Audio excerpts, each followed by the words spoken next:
Welcome to English Practice Stories.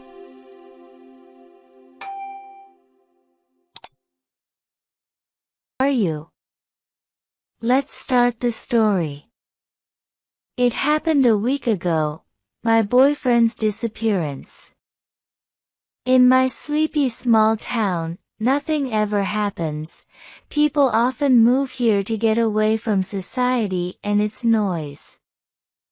Oftentimes, it can feel like there's nothing outside of the dense forests and winding roads surrounding the mountain settlement, with the nearest city being 4 hours away. For generations, my family has lived here, and no one has ever left. My mom said she's never needed to leave. Everything she needed was right here, apparently. For a time, I felt similarly. In grade school, this town was my world, and I ruled it. My friends and I often ran rampant and went wherever we wanted. It felt like everything since we knew nothing. But as we got older and graduated, I gradually saw one by one as those kids who I had once ruled the world left me and my small world behind.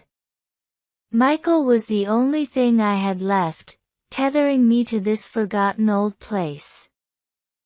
He had always liked the quiet here, never once venturing out to the surrounding world. We became each other's new everything once out of high school, quickly moving in with one another and starting the next chapter of our lives together. We've lived under the same roof for the last 4 years and have never once had a problem we couldn't solve together. Life together has been perfect until that night.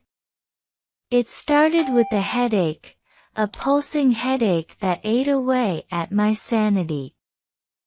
It had been early morning, and rain violently hammered against the house. "Maybe just stay in bed today," Michael said, concerned as he saw me wither away in bed.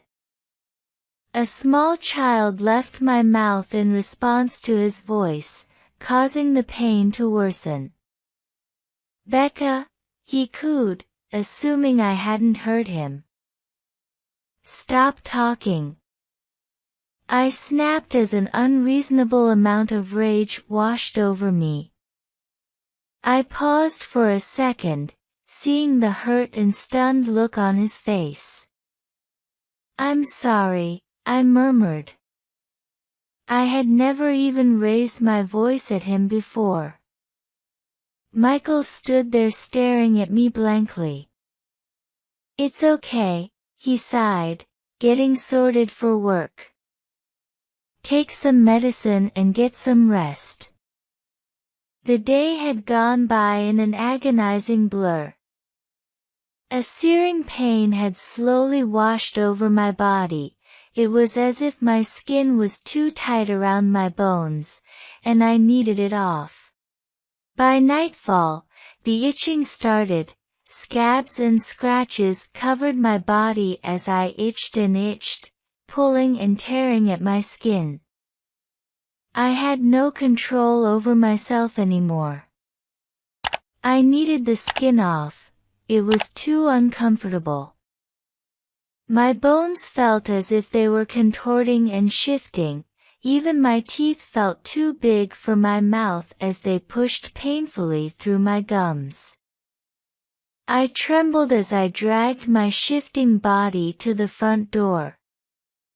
Then all I remember is the smell. The coppery stench filled my senses. It's been the best thing I've ever smelled. My body moved on its own following it. I needed it. I woke up the next morning to the cold sensation of the forest floor on my back. Most people in this situation would be scared or worried, but I was in a sort of haze as I brought myself to my feet, slowly moving one foot in front of the other. I still have no idea how I knew my way home from the middle of the woods, but before I could even realize what I was doing there, I stood in my bathroom looking at myself in the old mirror.